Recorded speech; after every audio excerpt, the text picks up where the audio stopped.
Nous sommes de retour sur Direct Investisseur en compagnie de Laurent Albi. Bonjour Laurent. Bonjour Lucie.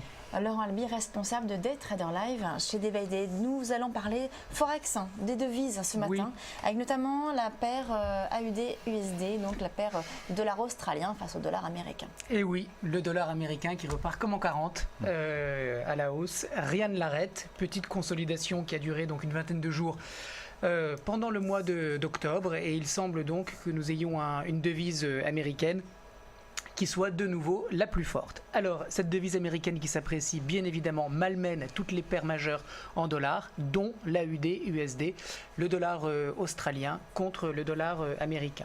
Le signal de trading n'est pas donné, dans le sens où nous sommes toujours au-dessus d'une zone de support importante, à 0,8642. Remarquez néanmoins l'absence de rebond significatif sur cette zone. Le dollar australien est dans une séquence très négative depuis le début du mois de septembre, séquence négative qui elle-même s'insère dans une tendance de moyen terme qui l'est également. Donc on a une petite consolidation latérale sur l'AUD-USD et j'attends la rupture du support pour initier une position de vente. Dans ce cas-là, on n'a bien évidemment pas encore le prix d'intervention, mais on pourrait mettre le stop au milieu du trading range, autrement dit, mettre un stop sur 0,88 et rentrer aux alentours de 0,86. Ça fait un risque qui est important, donc la position sera petite. On pourra la renforcer sur les différents replis qu'il pourra y avoir dans la tendance baissière, mais il me semble opportun d'envisager d'initier une position de vente sur le dollar australien. Une autre paire face au dollar également, c'est l'euro-dollar.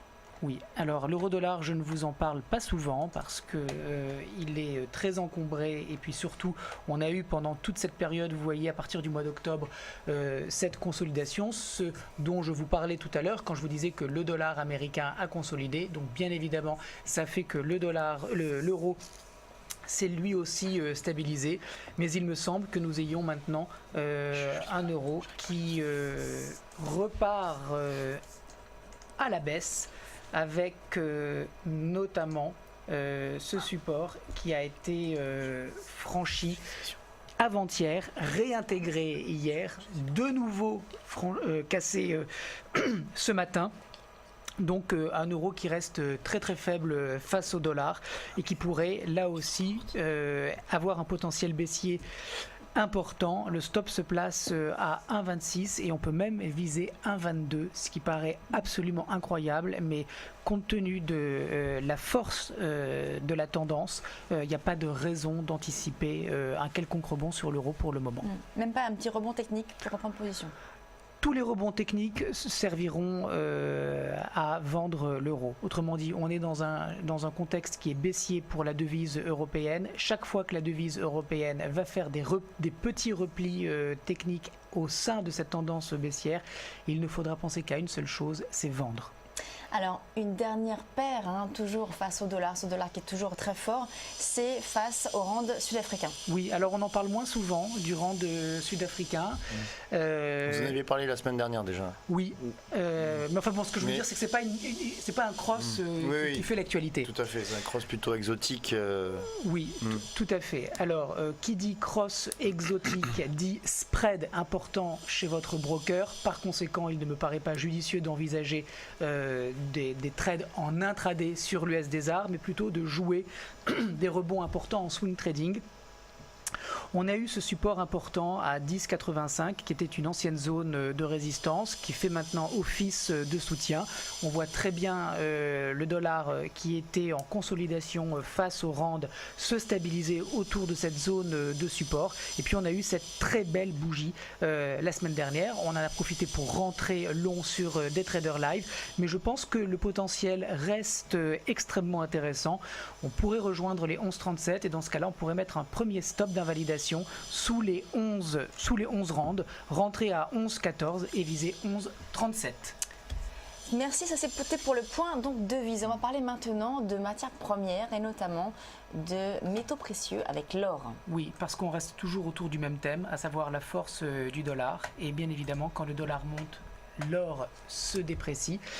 Alors bien évidemment, en regardant ce chart, vous allez me dire, mais je n'ai pas de timing d'intervention. On est à 1146 $ l'once d'or. On a fait un petit rallye intermédiaire à 1250 $. Autrement dit, l'or a perdu en quelques séances plus de 100 $. Il ne s'agit pas de rentrer short, bien évidemment, sur les prix actuels. À ceci près que si on se met sur un horizon de temps un petit peu plus large, on voit que l'or est en train de donner un signal de vente de moyen terme.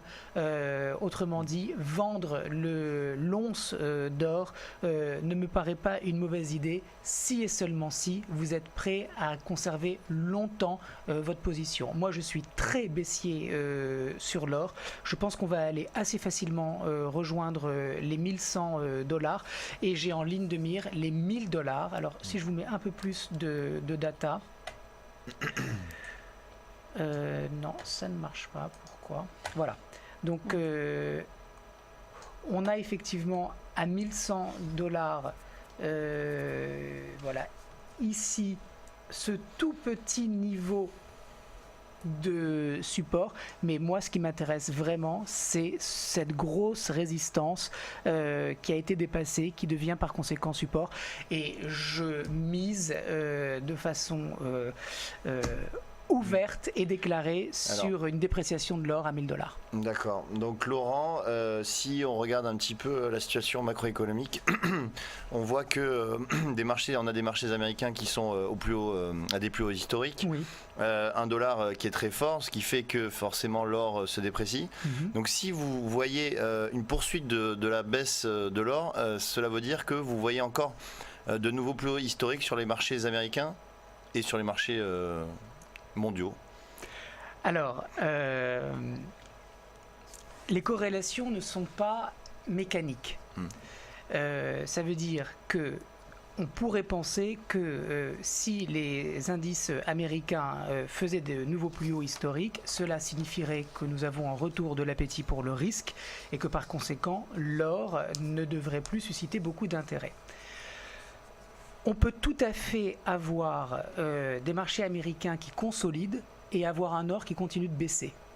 Autrement dit, je ne fais pas une corrélation immédiate sur le fait que les indices américains vont continuer de monter et que l'or va continuer de baisser. L'or va baisser. Point. D'accord. C'est pas forcément lié aux indices américains. Et alors c'est lié à quoi? Ben, c'est surtout lié à la force du dollar.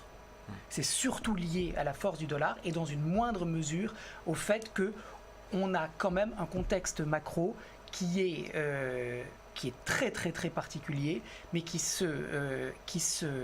pourrait se synthétiser de la façon suivante.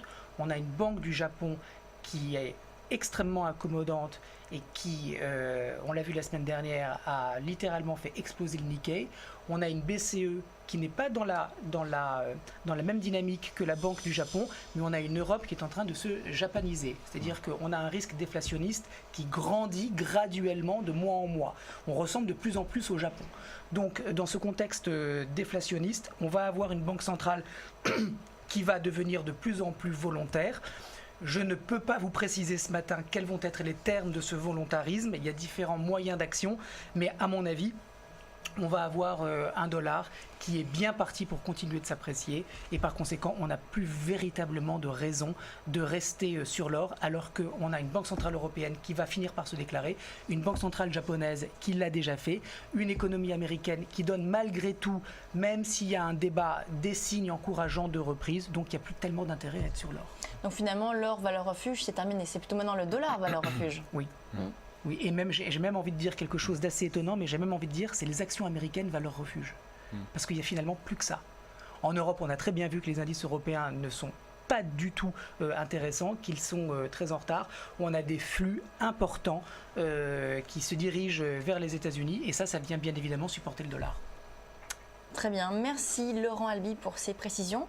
On vous retrouve demain à 9h pour un point CAC, et sinon la semaine prochaine pour de nouvelles analyses des marchés. Merci. On va marquer une très courte pause et on se retrouve tout de suite sur Direct Investisseur.